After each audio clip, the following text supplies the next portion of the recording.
اب اس کے برعکس جو چیز سامنے آتی ہے، جدید سائنسی معلومات جو ہوئی ہیں، ابھی آپ نے حال ہی میں شاید کل یا پرسوں اخبار میں تھا کہ اب جو فزسسٹ ہیں جو اس وقت دنیا میں ریسرچ کر رہے ہیں، وہ ریسرچ ہو رہی ہے وہ پارٹیکلز پر، لائٹ پارٹیکلز جو شروع میں بالکل وجود میں آئے، بہت ہی چھوٹے، جن کا کوئی تصور آپ نہیں کر سکتے ان کے چھوٹے ہونے کے اعتبار سے۔ معلوم ہوا کہ وہ 3 قسم کے بیسک پارٹیکلز ہیں، انہی سے پھر یہ کائنات بنی ہے۔ یہ ساری ریسرچ ہو رہی ہے۔ اسی طرح نوبل پرائز جب ملا تھا عبدالسلام کو، یہ جو سائنسدان ہے قادیانی، اور انہیں نصف حصہ ملا تھا ایک اور دوسرے شخص کے ساتھ نوبل پرائز میں، تو وہ بھی آپ کو یاد ہوگا، اخبارات میں پڑھا ہوگا کہ وہ بھی ریسرچ تھی اس بات پر کہ اس کائنات کے اندر بیسک فورسز کون کون سی ہیں۔ ایک فورس آف گریویٹی ہے، ایک میگنیٹک فورس ہے، ایک الیکٹرانک فورس ہے، وغیرہ وغیرہ۔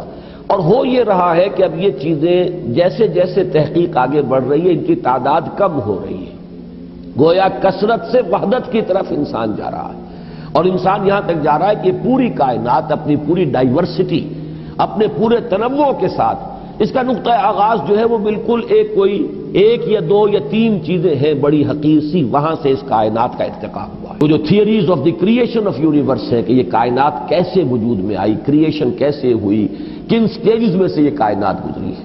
قرآن کہتا ہے کہ ایک لفظ کن ہے جس سے کہ اس کائنات کی تخلیق ہوئی۔ اللہ تعالیٰ کے اس ایک حرف کن نے سب سے پہلی شکل جو اختیار کی ہے وہ وہی پارٹیکلز ہیں نور کے، سب سے چھوٹے چھوٹے پارٹیکلز۔ یہ خنک نور کا دور ہے جس میں کہ حرارت نہیں تھی، گرمی نہیں تھی، ٹھنڈی روشنی، ایک بسیط نور تھا کہ جو اس حرف کن کے ذریعے سے وجود میں آیا۔ یہ جو دور ہے خنک نور کا، ذہن میں رکھیے، اس میں ابھی حرارت نہیں ہے، اس میں گرمی نہیں ہے، جو بھی ہے اندر پوشیدہ ہے اس کے، وہ بعد کا مرحلہ آئے گا جب میں عرض کروں گا۔ اس خنک نور کے دور ہی میں 2 چیزیں اللہ نے اس سے پیدا کی جو صاحب شعور اور صاحب تشخص ہے۔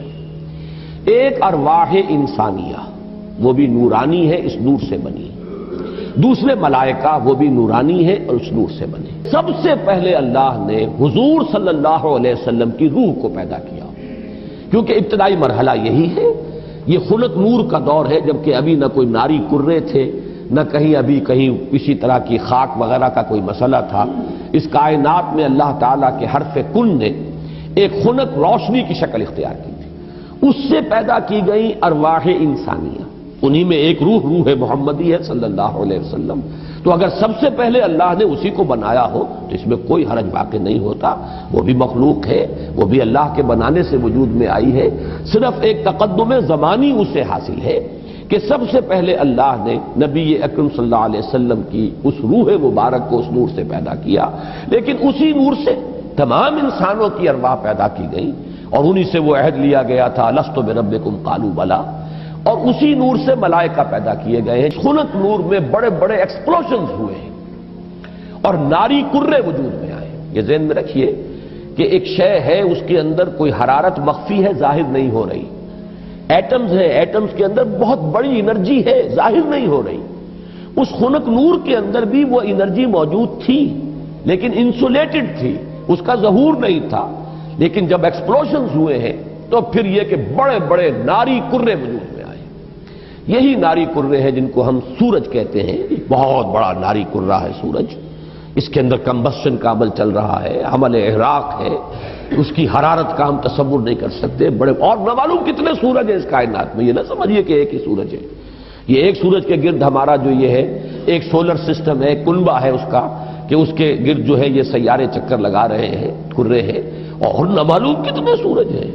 پھر ایک سورج ہے اور ایک ستارے ہیں، ان ستاروں کے گرد یہ سورج اپنے کنبوں کو لے کر چکر لگا رہے ہیں۔ بہرحال ہم یہاں پر جو ہے اصولاً جو بات سمجھنا چاہ رہے ہیں اس وقت وہ یہ ہے کہ یہ سیکنڈ سٹیج ہے، تنزل ہے یہ، کہ اب اس خنک نور میں جب ایکسپلوژنز ہوئے ہیں تو وہاں سے بڑے بڑے ناری کرے وجود میں آئے۔ یہ ایکسپلوژن کا لفظ میں جان بوجھ کر بول رہا ہوں، اس لیے کہ جدید سائنس میں، جدید فزکس میں ایک لفظ استعمال ہوتا ہے دی بگ بینگ تھیوری، اس کا نام ہی ہے دی بگ بینگ تھیوری، کہ ایسا معلوم ہوتا ہے کہ ایک وقت میں کوئی بہت بڑا دھماکہ ہوا جس سے کائنات وجود میں آئی۔ اب یہ دھماکہ جو ہے بگ بینگ تھیوری جو ہے، یا تو یہ ہے کہ اس کو تعبیر کیا جائے گا اس حرف کن سے، کن، وہ کن کیسا ہوگا جس نے اس پوری کائنات کو وجود بخشا ہے، اس کا ہم تصور نہیں کر سکتے۔ یہ ہم کہہ رہے ہیں کن، لیکن اللہ کا وہ کلام جب صادر ہوا ہو اور حکم ربی امر کن جو ہے اس کی کیا کیفیت ہوگی، تو یا تو بگ بینگ جو ہے یا تو اس سے تعبیر کیا جائے، اور یا یہ کہ جو یہ ایکسپلوژنز ہوئے ہیں اس خنک نور نے جو ناری کروں کی شکل اختیار کی ہے، تو یہ بگ بینگ ہے، یہ دھماکہ ہے۔ یہ دور ہے کہ جس میں اس آگ سے اللہ نے تیسری مخلوق پیدا کی۔ میں نے اب پہلے دو کر دیے نا، نور سے دو مخلوق، انسانی ارواح اور ملائکہ۔ دوسری سٹیج پر یہ تیسری مخلوق پیدا ہوئی ہے، جنات ہے، یہ آگ سے بنائے گئے ہیں۔ قرآن بار بار کہتا ہے وَالْجَانَّ خَلَقْنَاهُ مِن قَبْلُ مِن نَارِ السَّمُومِ۔ قرآن مجید میں سورہ رحمان میں بھی ہے، اللہ تعالیٰ نے انسان کو پیدا کیا ہے مٹی سے، لیکن یہ کہ انسان کو بنایا ہے آگ کی لپٹ سے۔ بار بار آیا ہے یہ مضمون تو قرآن مجید میں، اور جنوں کا معاملہ جو ہے، اور یہ کہ سورہ ہجر میں فرمایا گیا وَالْجَانَّ خَلَقْنَاهُ مِن قَبْلُ، یہ پہلے پیدا ہوئے انسانوں سے۔ لہذا یہ دوسری سٹیج ہے جس میں کہ جنات کی تخلیق ہوئی ہے اس آگ کی لپٹ سے۔ کہ پھر نظریہ یہ ہے کہ یہ جو بڑے بڑے ناری کرے تھے، یہ جب تیزی کے ساتھ حرکت میں تھے تو ان سے کچھ حصے ٹوٹ ٹوٹ کر ان سے علیحدہ ہوئے اور انہی کے گرد چکر لگانے لگ گئے۔ یہ ہے در حقیقت ان سورج کے گرد جو یہ سیارے وجود میں آئے ہیں، یہ کرے جو ہیں۔ پھر یہ ٹھنڈے ہونے شروع ہوئے، اور ان میں جب ٹھنڈا ہوا ہے وہ ناری کرہ، تو اوپر جو ہے کرسٹ آیا، راکھ، جیسے انگارے کے اوپر راکھ آ جاتی ہے، راکھ ٹھنڈی ہوتی ہے، اندر انگارہ موجود ہے، ذرا سی راکھ ہٹ جائے اگر اور آپ کی انگلی جو ہے اس انگارے کو ٹچ کر جائے تو جلے گی، لیکن اگر راکھ اوپر ہے تو وہ آپ کو محسوس نہیں ہوگا۔ اور چونکہ ٹھنڈی چیز سکڑتی ہے، لہذا اس کے اندر اب دراڑیں پڑی ہیں، کہیں پہاڑ بن گئے، کہیں غاریں بن گئی، ساتھ ہی ان کے ٹھنڈے ہونے کی وجہ سے بخارات نکلے ہیں، انہی میں سے نکلے ہیں، انہی کروں میں سے بخارات نکلے ہیں۔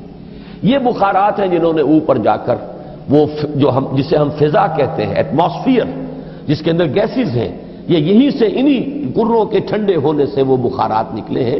جیسے کہ آپ جب اگر پانی ڈالتے ہیں آگ کے اوپر تو وہ ایک بھاپ بن کے اڑتی ہے، تو خیر یہ تو پانی آپ نے ڈالا ہے، لیکن یہ کہ فضائی وہ جو کرے تھے آگ کے وہ خود ٹھنڈے ہوئے ہیں تو ان میں سے بخارات نکلے ہیں، ان میں سے جو گیسز خارج ہوئی ہیں انہوں نے ایٹماسفیئر بنایا ہے۔ پھر اس ایٹماسفیرک چینجز وہاں ہوئی ہے کہ اس میں گیسز تھیں، ہائیڈروجن بھی، آکسیجن بھی، وہاں پانی بنا ہے، بجلی کے بڑے بڑے جب ہوئے ہیں ان کے اندر تو اس سے پانی بنا ہے، اور پھر دھواں دھار بارش برسی ہے، بارش برسی ہے۔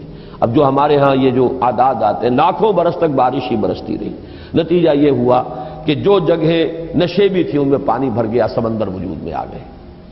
اب جہاں سمندر اور مٹی کا باہمی ربط تھا، یہ جو دلدلی علاقے کہلاتے ہیں، یہاں وہ ان آرگینک کمپاؤنڈز نے آرگینک کمپاؤنڈز کی شکل اختیار کی، یہاں سے حیات ارضی کا آغاز ہوا۔